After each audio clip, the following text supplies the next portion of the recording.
안녕하세요. 일상생활의 심리학 두 번째 강의입니다. 오늘은 전반적으로 현대인들의 그 어떤 일상생활 속에서 가장 큰 문제가 되는 것들, 그런 것들이 어떤 것인지와 그리고 현대인들의 심리적인 특징이 무엇인지 그것을 짚어볼까 합니다. 사실 그 현대인들의 일상생활의 문제를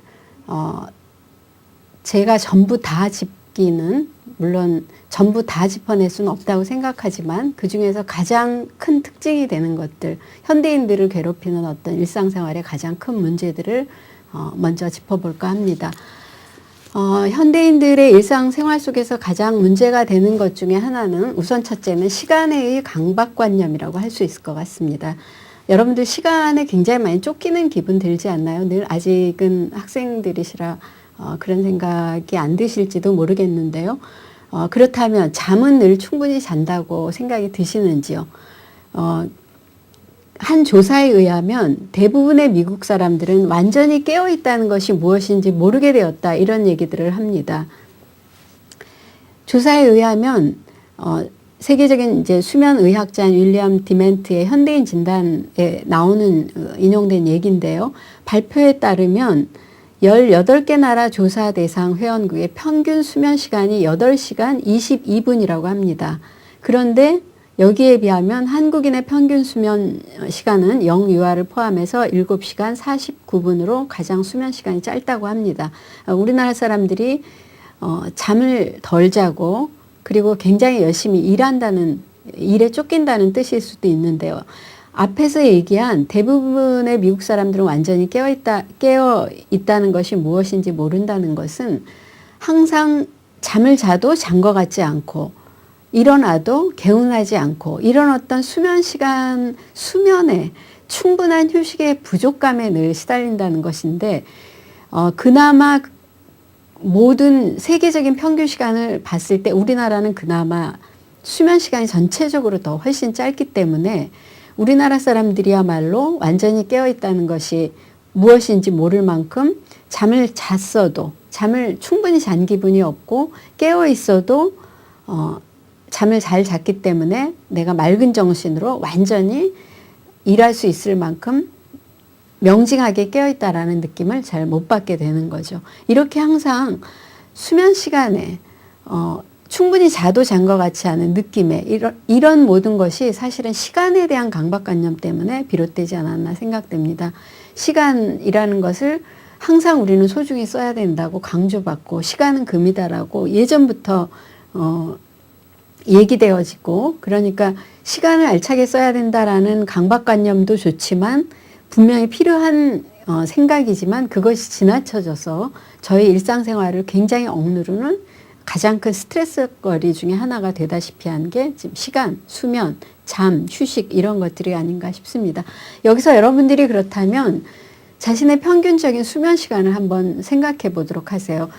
수면 시간이라는 것도 저희가 굉장히 휴식을 취하고 맑은 정신으로 뭔가를 한다는 것도 그 사람의 심리에 굉장히 중요한 영향을 끼칩니다. 그러니까 여러분들이 한번 평균적인 수면 시간, 나는 7시간쯤 잔다, 8시간쯤 잔다, 심지어 10시간, 15시간도 잔다, 내버려두면 하루 종일도 잔다, 이런 식으로 물론 어떤 날은 그럴 수 있겠지만 여러분들의 평균적인 수면 시간이 몇 시간인지를 한번 생각해 보시고요. 그 수면 시간이 마음먹었던 공부나 계획이나 꿈의 성취에 적절하다고 생각하는지 한번 생각해 보세요. 나는 보통 8시간 혹은 10시간, 15시간을 자는데 그것이 내가 마음먹었던 공부나 계획을 이루기에는 너무 잠이 많은 것 같다. 잠을 좀 줄여야 되겠다. 항상 그런 생각에 쫓기지는 않으시는지요? 그리고 그런 쫓기는 생각이라는 게 내가 판단해서 나는 이 정도 자야 되겠고 이 정도 자고 난 다음에 일어나서는 그때부터 공부를 이만큼 하고 그렇게 해서 내가 생각한 어떤 인생의 방향이라든지 앞으로의 진로라든지 미래라든지를 계획한 대로 내가 그거를 실현할 수 있다, 이렇게 생각하는 것이 아니라 주위에서 부모님들이나 선생님들, 어른들이 너무 많이 잔다. 빨리 일어나서 그렇게 많이 자면 네가 원하는 것을 이루지 못한다. 어른들 사회 주위의 어떤 강박적인 그 주입 때문에 생각 때문에 몰려서 내가 너무 많이 자는 게 아닐까 이런 생각이 항상 쫓기는 게 아닌지 그거를 한번 여러분들이 판단해 보시기 바랍니다. 판단하시고 여러분들이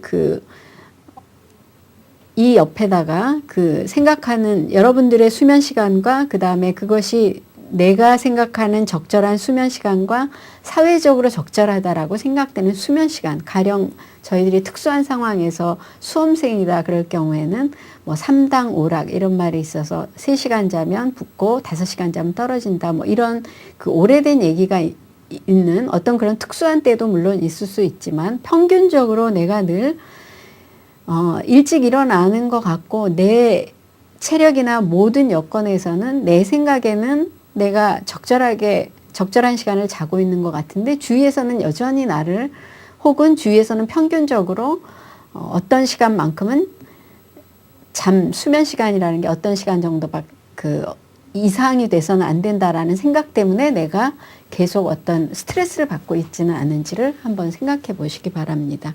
현대인들의 생활에 있어서 시간에 쫓기는 느낌, 시간에 대한 강박은 굉장히 큰 일상을 좌우하는 심리적인 문제라고 생각이 듭니다.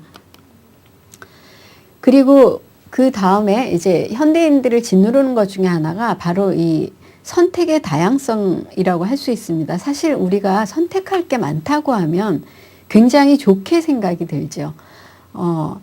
저희가 예전처럼 가령 뭐 사랑과 결혼만 보더라도 예전처럼 저희가 중매로 정해진 사람 한 사람을 만나서 얼굴 보고 그나마 어떨 땐 얼굴도 안 보고 그대로 결혼하는 것보다는 정말 많은 다양한 어떤 그룹이나 이런 속에서 여러 사람들을 보고 지켜보고 관찰하고 또 만나보고 이러면서 그중에 나와 가장 잘 맞는 사람을 선택하는 그런 결혼이 훨씬 더 바람직하고 훨씬 더 어떤 실수라든지 실패를 없앨 수 있는 굉장히 좋은 방법 중에 하나이기 때문에 저희가 모든 면에서 선택이 다양하게 주어진다는 것, 일, 직장, 결혼, 뭐 친구 선택이 다양하게 주어진다는 건 굉장히 중요한 일이라고 할 수가 있습니다. 그렇기 때문에 현대인으로서 가장 크게 맛볼 수 있는 것 중에 하나가 바로 이 선택의 다양함, 즐거움일 텐데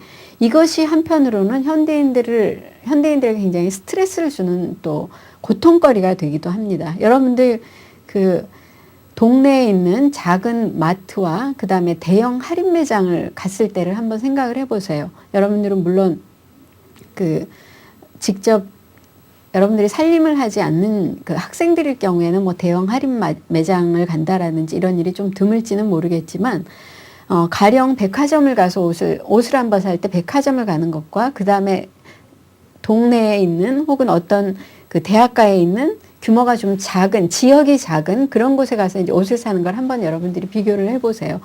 물건이 훨씬 백화점에 더 많기는 하고 더 선택이 다양할 수 있지만 그곳에 가서 저희가 또 쓰게 되는 시간과 지치는 힘과 그 다음에 또 본의 아닌 뭐 충동 구매 쓰게 되는 돈 이런 것들을 모두 조합을 했을 때 백화점을 나올 때 그 느낌이 행복감보다는 불행감이 더 클 수도 있습니다. 가령 대형 할인 매장 같은 데를 가서도 저희가 생각했던 것보다 훨씬 많은 물건을 사고 훨씬 다양한 곳에서 즐겁게 고르고 그럴 수는 있었지만 막상 계산을 하고 나오고 돌아설 때는 뭔가 너무 큰 낭비를 하게 됐다라는 자책감과 그 다음에 시간도 많이 썼고 우선 육체적으로 너무 힘들다는 생각에 오히려 더 피곤하고 힘들어질 때도 많습니다. 그러나 이제 또 마찬가지로 동네 마트 같은 데를 갔을 때는 너무 물건이 적으니까 선택이 너무 제한적이기 때문에 또 한편으로는 불만이 생길 수가 있죠. 이렇게 해서 선택에 따른 다양함은 다양함대로 저희에게 너무나 큰 피곤과 힘겨움을 주기도 하고 그러나 선택의 다양성이 너무 제한되어 있을 때는 또 제한된 것 때문에 저희가 불만을 갖게 되고 이런 어떤 모순적인 처지에 놓이기도 하는데, 그러나 선택의 다양성이 저희에게 어쨌든 그 즐거움만큼 즐거움만 있는 건 아니라는 건, 오히려 너무 많은 선택이 저희에게 스트레스를 준다는 것도 현대인들의 일상생활에는 분명히 어떤 그 문제거리가 되기도 합니다. 그리고 그 다음에 현대인들한테는 저희가 현대라는 것은 도시화됐고 문명화되고 이런 생활이다 보니까 자연환경이 당연히 파괴되기 쉽고, 항상 저희가 파괴되어가는 자연환경 속에서 한편으로는 함께 그 문명의 발전이 자연환경 파괴와 함께 간다고 생각을 할 수가 있습니다.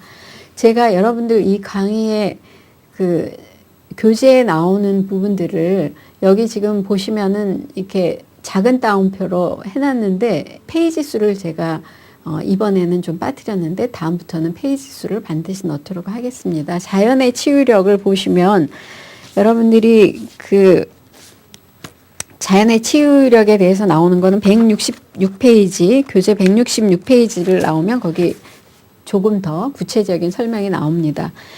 그 미국의 환경심리학자인 로저 울리라는 심리학자는 병원에 입원한 환자들을 대상으로 한 심리 연구를 했습니다.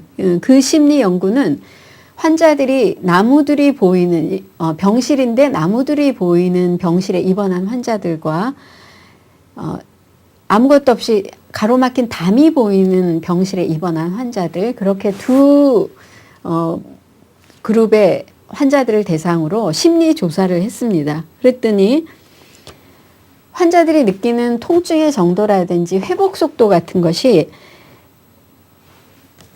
나무들이 보이는 병실에 입원한 환자들의 것이 훨씬 더 빠르고 좋았습니다. 바깥으로, 창밖으로 푸른 나무가 보이고 자연이 보이고 뭔가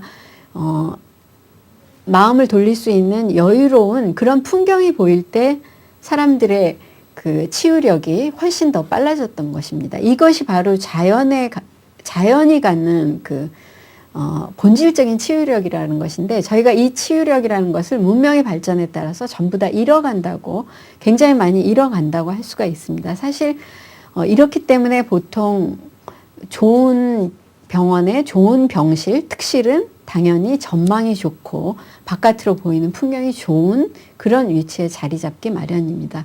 제가 아는 친구 한 사람은 글을 쓰니까 유난히 이런 어떤 바깥의 풍경이라든지 이런데 민감하게 마련이죠. 그러니까 어디가 아파서 수술을 하게 됐는데 다른 건 몰라도, 다른 건 정말 다 가난하게 살아도 되고 가난한 거를 다 감당하고 감수해야 된다고 생각하지만, 병원에 입원해서 3일 동안 입원해 있을 때의 병실만큼은 정말 바깥으로 창밖 풍경으로 마음에 드는 풍경이 보였으면 좋겠다. 어떻게 생각하면 너무나 낭만적인 생각인데, 그러나 본인한테는 그게 너무나 절실했던 것입니다. 그렇게 해야 병에서 비로소 오히려 회복이 될 수 있을 것 같아서, 그래서 이 친구가 생각해낸 그 생각이, 해결책이 지방으로 내려가서 지방의 작은 병원으로, 서울의 크고 시설 좋은 병원을 포기하는 대신에 지방의 작은 병원으로 내려가서 병실에, 바다가 보이는 병실에, 거기 그런 병원을 찾아서 거기 입원을 해서 그곳에서 수술을 받고 회복을 하겠다, 이렇게 마음을 먹고 실제로 그렇게 했습니다.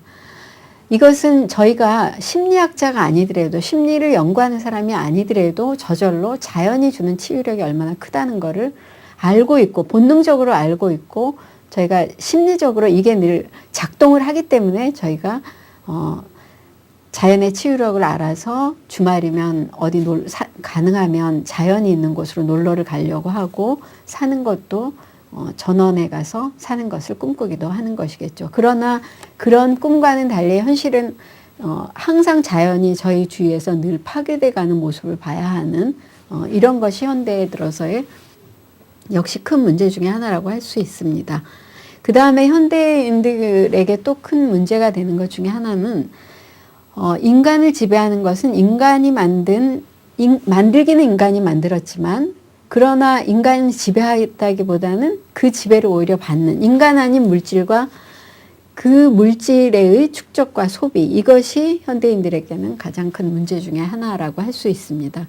여러분들 보시면 그 어플루엔자라는 말이 신조어가 있습니다. 어플루엔자는 어플루언스, 그 영향이라든지 뭐 이런 그 말과 그 다음에 유행성 독감을 뜻하는 인플루엔자를 합한 것입니다. 일명 부자병이라고 할 수 있습니다. 어플루엔자 그 풍요가 미치는 영향, 이런 어떤 것과 독감, 감기, 심한 감기가 합해져 갖고 사람들이 굉장히 심하게 이런 것을 앓는다는 뜻이죠. 아주 흔하게, 심하게, 일명 부자병이라고 하고 소비지상주의병이라고 할 수 있습니다. 감기보다 흔한 병이어서 사실 여러분들 흔히 감기를 낫게 해주는 감기를 치료제를, 예방제를 발견하거나 발명하는 사람은 무조건 노벨상감이라는 말이 있습니다. 그리고 감기에 대해서는 뭐 많이 들어보셨겠지만 약을 먹어도 일주일, 약을 안 먹어도 7일 만에 낫는다, 이런 말이 있습니다. 약을 먹어도 안 먹어도 감기라는 건 누구나 어쩔 수 없이 혹은 저절로 걸리게 되고 저절로 낫는다라는, 그만큼 흔하다라는 건데, 그런 감기만큼 사람들에게, 현대인들에게 흔해진 것이 바로 이 부자병. 예전에 저희한테 그 유행됐던 적도 있었죠. 우리 부자 되세요 하는 말들. 그만큼 모두가 어떤 물질적인 거에 원하고 갈망하고 욕심내는 그런 것들이 인간을 지배하는 그런 물신사회의 어떤 부자병이 현대인들의 심리를 굉장히 크게 좌우하는 것 중에 하나라고 할 수가 있습니다. 그리고 또 하나가 비교 때문에 불행해진다라는 것입니다. 이것은 그 아까 앞에 나왔던 선택의 다양성 때문에 저희가 그 고통스러워지듯이 항상 다른 사람과 비교를 하게 되니까 그냥 제가 하는 일과 제가 가지고 있는 것에 만족하기보다는 언제든지 옆 사람은 어떻게 지내는지, 옆 사람은 어떤 정도로 보수를 받거나 어떤 정도의 그 부를 축적하고 있는지를 항상 저희가 관심을 갖고 그것과 비교를 하고 성적, 외모, 갖고 있는 물질적인 정도, 이런 거를 비교하기 때문에 늘 현대인들은 불행해지기 쉽다는 것인데요. 이것은 여러분들이 보시면 페이지 56페이지, 교재 56페이지에 보면은 그 한 독일 본 대학에서 실험한 게 있습니다. 가령 이제 점이 찍힌 컴퓨터 화면들을 연달아 보여주면서 거기 찍힌 점의 개수가 첫 화면에 찍힌 점의 개수보다 많은지 적은지를 순간적으로 판단하는 겁니다. 여러분들이 컴퓨터 화면을 보면서 점이 찍혀 있는 거를 순간적으로 셀 수 있을 정도의 오래 보는 것이 아니라 순간적으로 휙휙 지나가듯이 보는데, 그 판단이 이제 점이 처음에 첫 화면에 찍힌 것보다 많은지 적은지를 그 확인하는 것을, 그 순간적인 판단이 맞을 경우에 보수를 지급하는 이런 실험을 했습니다.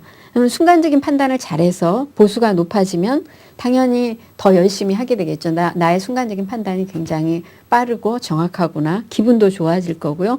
당연히 의욕도 높아질 것입니다. 그런데 그렇게 해서 자기가 맞추는 것이 계속 올라가서 굉장히 그 기분도 좋아지고 특히 보수가 높아져서 더더욱 의욕이 높아지는 순간인데, 그러나 보수가 높아지는데도 불구하고 의욕이 꺾이는 때가 있었습니다. 조사에 의하면. 돈을 더 많이 벌고 그래서 기분이 좋아져야 되는데 왜 꺾이는가 조사를 해보니까 바로 다른 참가자가 나보다 더 많은 돈을 받는다는 걸 안 순간이었다고 합니다. 자기가 받는 보수가 높아지는데도 불구하고 옆 사람이 받는 보수가 자기보다 많다는 걸 안 순간에는 기분이 상해지고 나빠져 버린다는 겁니다. 이것이 만약에 저희가 비교를 하지 않는다면, 옆 사람은 옆 사람이고 나는 내가 지금 성취해 나가는 것이 기쁘다, 내가 이만큼 성취해 나가고 있으니까 참 즐겁다 라는 데만 초점이 저희가 갈 수 있다면, 사실은 그게 하나도 꺾일 이유가 아무것도 없는, 의욕이 계속 더 높아져야 하는 일인데, 높아져가던 의욕과 높아져가던 보수에 대한 기쁨이 옆 사람이 더 많이 받는다는 걸 안 순간 꺾이고 만다는 겁니다. 물론 그 비교라는 것은 사실 완전히 나쁘다고만은 할 수 없습니다. 옆 사람과 비교를 하면서 자기 자신을 발전시키기도 할 수 있고 자극을 받을 수 있기도 하고, 또 생각해 보면 같은 일을 하는데 옆 사람은 돈을 더 받고 나는 보수를 적게 받는다. 이건 분명히 억울할 수 있는 일이니까 개선을 얘기를 해야 되고 개선이 돼야 할 상황이지만, 그렇지 않은 경우인데도 내가 내 일에 충실해서 내 것이 올라가고 내가 받는 그 보상이 올라가는데도 불구하고 그 즐거웠던 마음이 단순히 일에 대한 회의라든지 자기 자신의 어떤 능력에 대한 회의 이런 것과 상관없이 순전히 옆 사람이 보수를 더 받는다는 그거 하나에 의해서 꺾인다는 것 자체가 우리 일상에서는 너무나 비일비재하게 일어나고 있는, 또 일어날 수 있는 것, 이것이 바로 비교가 현대인들을 굉장히 불행하게 만드는 것 중에 하나라고 생각이 됩니다. 다음으로 그 현대인들의 일상생활에서 가장 큰 문제가 되는 것 중에 하나는 현대인들의 심리를 좌우할 만큼 늘 좌우하는 큰 요인 중에 하나는 식욕, 비만, 다이어트 문제라고 할 수 있습니다. 사실 여러분들이 이제 식욕에 대해서 거기 보면 리안 레퍼포트의 음식의 심리학이라는 책에는 식욕을 정의를 하기를 에너지를 공급하면 채워지는 배고픔이나 허기가 아니라 맛의 형태를 띠고 우리 개개인을 충동하는 특이한 심리적인 욕구다. 식욕이라는 것이 이제 더 이상은 뭔가 배고픔이나 허기를 채우고 일상생활에 필요한 에너지를 최저한으로 보급받는 그런 의미가 아니라 뭔가 심리적으로 이제 특이하게 우리 개개인을 충동하는 어떤 충동적인 그 심리를 반영하는 그런 것이 됐다는 뜻이기도 합니다. 여러분들 요즘 보면 어디서나 어느 매체에서나 맛에 관한 좋은 음식점, 맛있는 음식점, 근사한 분위기의 레스토랑, 그리고 어느 블로그, 어느 인터넷 사이트에 보면 여러분들 특히 굉장한 유행 중에 하나가 음식 사진 찍어 올리는 것입니다. 물론 그 남자들보다 여자들 편에 더 많은 습관이긴 한데요.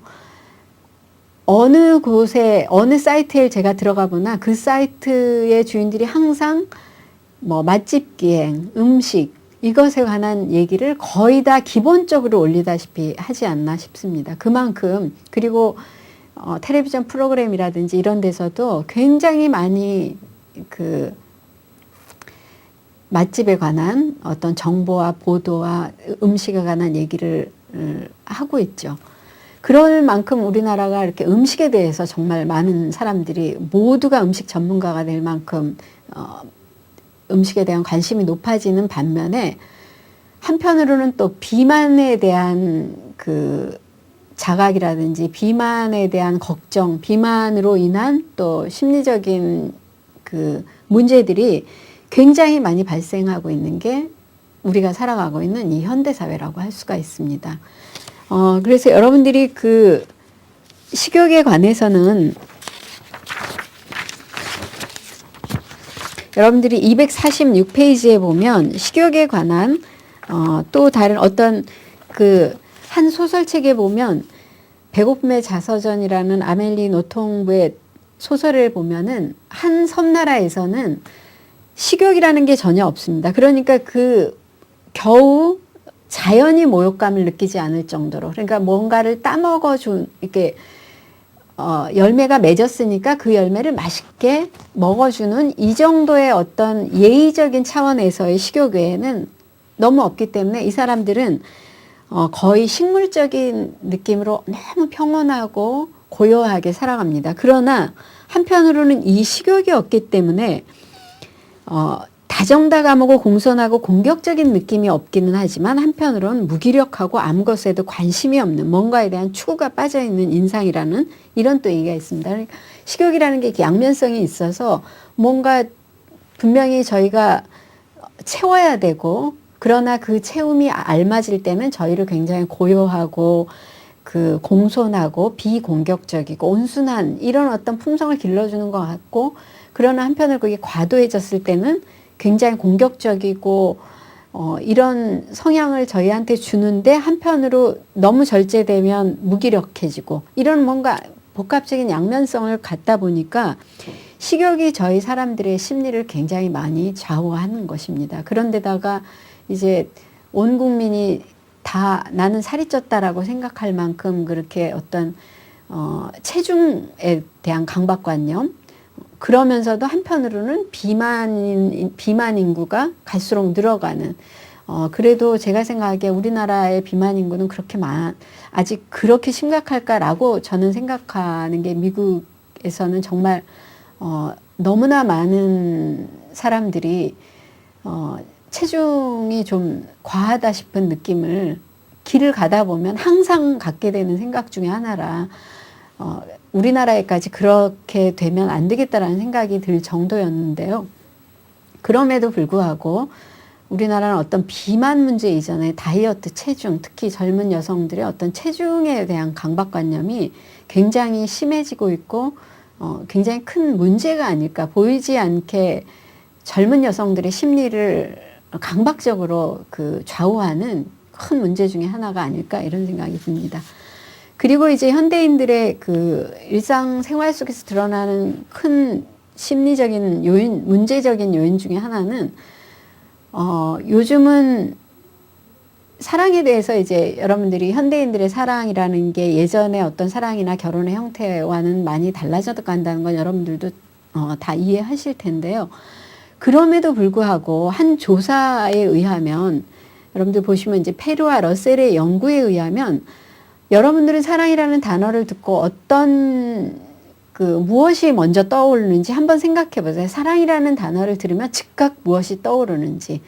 아까 점 실험 연구처럼 생각하지 말고 사랑하면 무슨 단어가 즉시 떠오르는지요. 뭐 헌신, 누군가는 헌신, 아니면 뭐 희생, 아니면은 뭐 어떤 이기적인 사람은 무조건 받는 것, 받아야 되는 것, 또 이렇게도 생각할 수 있고, 하여튼 떠오르는 단어가 굉장히 많을 텐데 자그마치 216개가 된다고 합니다. 사랑이라는 단어에 대해서 사람들이 비슷하게 생각하는 것 같지만 또 이렇게 굉장히 폭넓게 생각한다는 것을 알 수가 있죠. 그런데 이 216개 중에서 1위를 차지한 것, 사랑하면 먼저 떠오를 때의 1위를 차지한 것이 바로 부모의 사랑이었다고 합니다.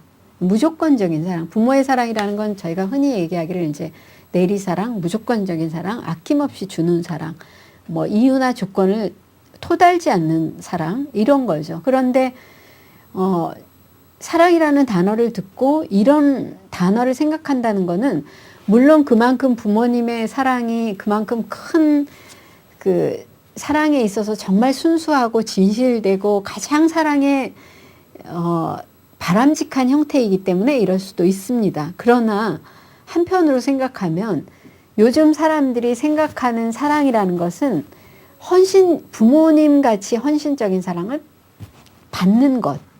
내가 부모님이 자식을 사랑하듯이 내가 사랑하는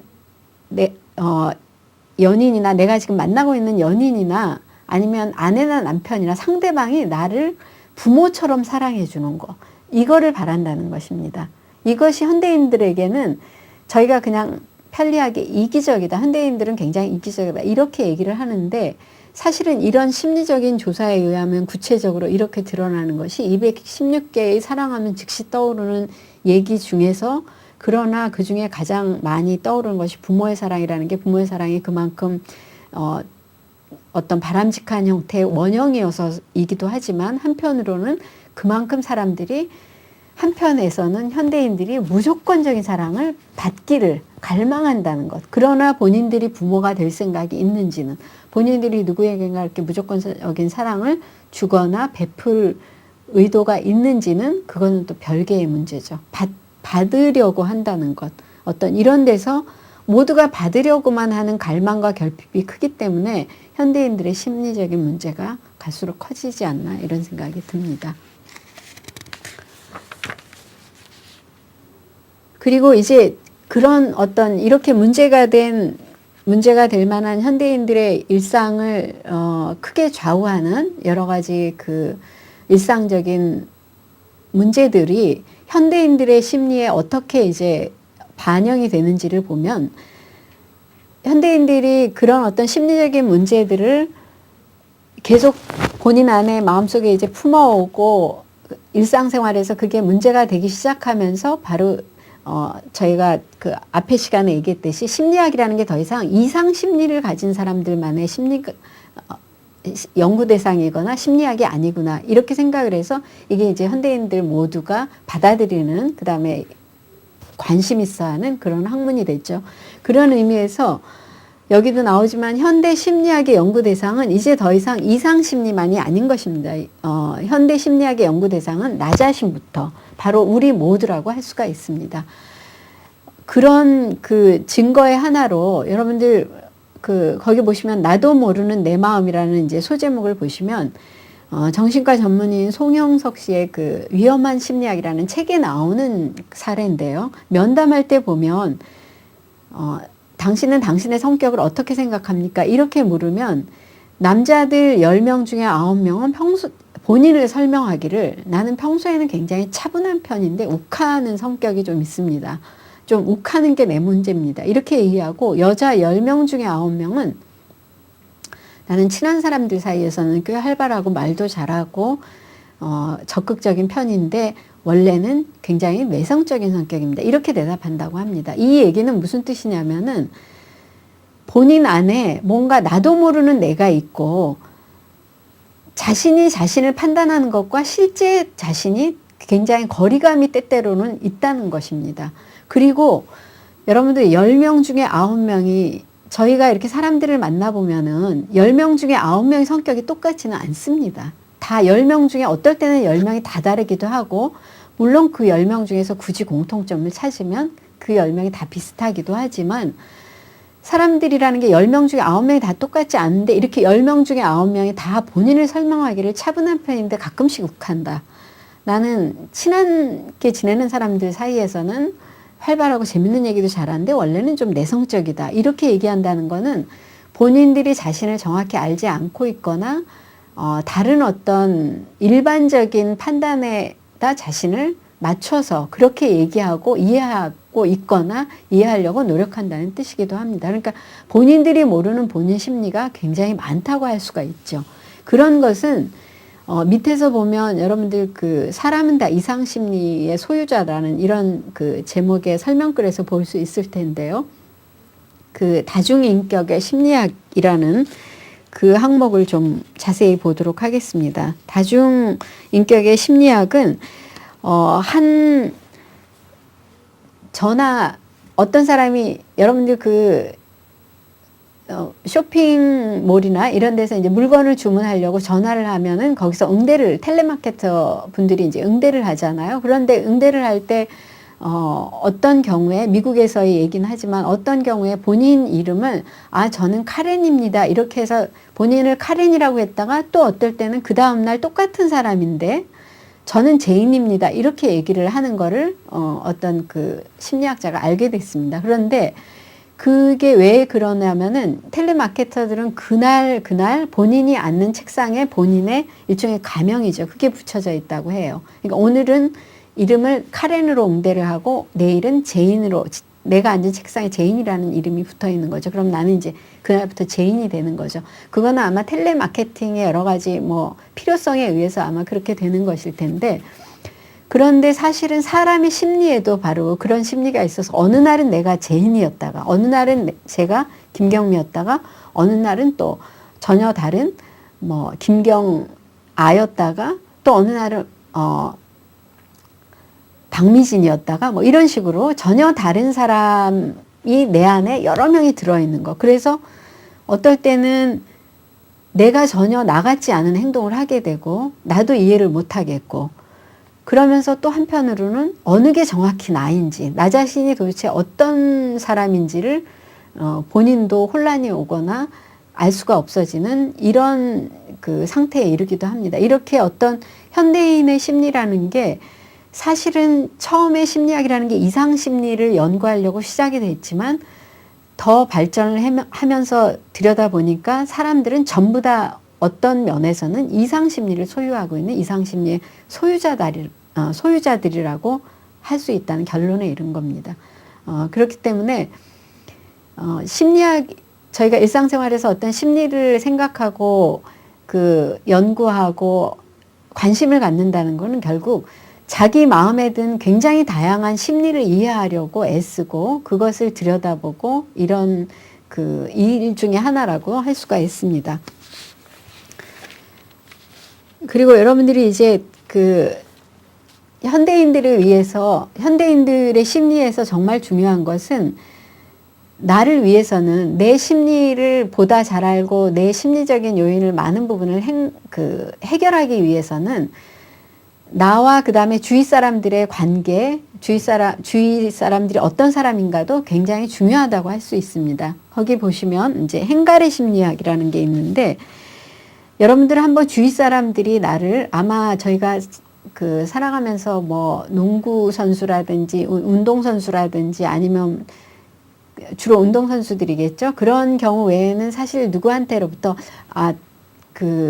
수험생들도 가끔 보면은 행가래를 받는 것 같은데, 행가래를 받을 일은 보통 사람들한테는 드물긴 한데요. 여러분들 한번 상상해 보세요. 주위 사람, 내가 아는 주위 사람들 몇이, 대표적인 친구 몇 명이 나를 행가래를 쳐준다. 번쩍 들어올려서 행가래를 쳐주는데, 행가래는 항상 가장 중요한 것 중에 하나가 바닥에 내려올 때입니다. 행가래를 쳐서 던져 올리고 난 뒤에 밑에 받쳐주는 사람이 없으면 그건 당연히 너무나 위험한 일이고, 그건 정말 행가래가 아니라 오히려 내동댕이 치는 일종의 거의 폭력적인 행위가 되는 거죠. 그럼 여러분들 이제 행가래를, 누가 나를 기분 좋게 사람들이 행가래를 쳐준다. 그리고 내려오는 순간에 그러면은 누군가 나를 받는다, 받아준다, 받쳐주는데 어디서 나를 받쳐줄까, 누가 어디서 받쳐줄까를 여러분들이 한번 생각을 곰곰이 해보세요. 가령 어머니도 서 있는데 어머니는 나의 행가래를 싣고 내려올 때 나의 어느 부분을 잡아줄 것 같은가, 혹은 친구 누구는 어디를 잡아줄까, 혹은 또 내가 아는 누구는, 직장의 상사는 어디를 잡아줄까, 한번 여러분들이 상상을 해보도록 하세요. 상상을 해보고 내려왔을 때 상상이 다 되셨나요? 그러면은 이 일본의 심리학자인 사이토 이사무라라는 사람은 그때 잡아주는 위치에 따라서 나와 그 사람의 관계를, 심리학적인 관계를 알 수 있다고 했습니다. 그게 나오는 게 이제 90페이지, 교재 90페이지에 보면은 여러분들 자세한 걸 알 수가 있는데요. 우선 머리편에 서는 사람, 내 머리를 받쳐줄 사람, 행가래를 쳐서 내가 안전하게 내려올 때, 물론 행가래라는 건 처음 칠 때 이렇게 위치에 거기서 받아주는 거지만, 이제 여러분들이 이건 상상 속으로 하는 거니까 애초에 그럼 세울 때 내가 어디 세우는지를 생각해도 되겠죠. 그러면 행가래가 내려올 때 나를 안전하게 받아주는 사람 중에서 머리편에 서는 사람, 이 사람은 나의 경쟁자라고 합니다. 내 머리를 쓰는 일이기 때문이겠죠. 나와 경쟁자가 되는, 사이가 꼭 나쁘거나 이런 사람이 아니라 나와 건전하고 좋은 경쟁을 할 수도 있고, 물론 싫은 경쟁자일 수도 있고, 하여튼 내가 마음속으로 이 사람을 은근히 경쟁자로 생각하고 있는 그런 사람이 머리 쪽에 주로 행가래에 내려올 때 쓴다고 합니다. 그 다음에는 오른팔, 여러분들 흔히 저희가 얘기할 때 누구는 누구의 오른팔이다, 이런 얘기 많이 합니다. 그럴 때 우리가 받는 인상은, 오른팔이라는 거는 보조해 주는 사람, 이렇게 그 사람의 모든 일을 옆에서 가장 충실하게 보조해 주는 사람을 흔히 누구의 오른팔이라고 얘기를 하죠. 그런데 사이토 이사무라의 해석은 오른팔, 행가래를 치고 안전하게 내려왔을 때 오른팔에 쓰는 사람은 대체적으로 본인의 뜻밖의 멘토일 경우가 많다고 합니다. 그러니까 나의 일을 도와주고 나의 일을 이렇게 전부 다 관할해주는 어떤, 옛날식으로 치자면 집사식의 이런 역할보다는 오히려 나의 많은 것을 이렇게 의논해주고, 물론 힘도 보태주고, 그러면서 내가 또 한편으로는 존경할 수 있는 어떤 이런 멘토 역할을 할 사람이 또 오른팔에 나를 받쳐줄 수 있다고 합니다. 그 다음에 이제 왼팔에 왼팔인데 왼팔은 바로 친구가 왼팔에서 안전하게 나를 받쳐주는 사람은 내가 마음속으로 사실은 친구로 여기는 그런 사람이라고 합니다. 물론 그 사람이 실제로 나보다 나이도 많을 수 있고 내가 상상 속에 세운 오른 왼팔 쪽에 세운 사람이 나이도 많거나 뭐 내가 평소에 친구라고 별로 생각하지 않았던 사람일 수도 있지만 잠재적인 심리 속에는 내가 그 사람을 친구로 여긴다는 뭐 좋은 의미든 나쁜 의미든 이런 의미가 있다고 합니다. 이렇게 행갈에 우리가 하나에서도 이제 현대인들의 어떤 심리를 많이 읽을 수가 있는데 이 얘기는 이런 분석을 하고 나서 저희가 필요한 것은 그러니까 행갈이 치면 이렇게 누가 필요하구나. 이렇게 쓰는 위치에 따라서 이렇게 달라지구나. 이렇게 아는 것만이 필요한 게 아니라 이 얘기는 곧 행가래를 내려올 때 머리 쪽에 있는 사람만이라도 없으면 나머지 사람들인데 머리 쪽 받아주는 사람이 없으면 당연히 위험한 일입니다. 이거는 무슨 뜻이냐면 심리적으로 저희가 머리를 받쳐주는 사람, 팔을 받쳐주는 사람, 다리를 받쳐주는 사람 모든 사람이 필요하니까 곧 경쟁자 도 필요하고 멘토도 필요하고 나를 도와주는 멘토도 필요하고 친구도 필요하고 그 다음에 나와 사이는 안 좋지만 어쨌든 나하고 경쟁 관계에 놓인 어떤 사람 모든 사람들이 다 나한테 필요하다라는 이게 저희가 이런 어떤 심리 분석에서 얻을 수 있는 심리학적인 결과라고 할 수가 있습니다. 모든 사람이 나한테 도움이 된다라는 것, 다 나한테 필요한 사람이라는 것. 저희가 일상생활의 심리학을 통해서 얻어야 할 것은 어떤 구체적인 실험 심리의 그 지식이라든지 학문적인 어떤 그런 것보다는 이렇게 이 연구를 통해서 저희가 일상생활에 어떻게 적용을 시키고 어떻게 저희가 심리적인 안정이나 위안이나 혹은 심리적인 극복이나 발전을 이뤄나갈 것인가가 중요하다고 생각하는데요. 바로 이런 것에서 모든 사람이 내 주위의 모든 사람 내가 너무 믿고 미워하고 싫어하는 사람조차도 나한테 필요하다라는 이런 걸 저희가 알 수가 있습니다. 그리고 이제 현대인들의 어떤 심리에서 저희가 가장 중요하게 여겨야 될 것 중에 하나가 바로 공감 능력입니다. 공감 능력, 여러분들 공감이라는 말은 다 아실 거예요. 내가 상대방의 말에 대해서, 상대방의 태도에 대해서 공감하는 능력이 공감 능력인데 이런 공감 능력을 발전시켜야 저희가 어떤 그 심리적으로 다른 사람과 잘 지내고 나의 심리도 발전시킬 수 있다고 생각할 수 있습니다. 네, 이상으로 오늘은 현대인들의 일상에 깃든 어떤 문제들과 현대인들의 심리적인 특징들을 이제 살펴봤습니다. 다음 시간에는 여러분들과 함께 그 구체적인 4가지 중에 첫 번째 주제인 부모가 배워야 할 일상 심리 들어가겠습니다. 감사합니다.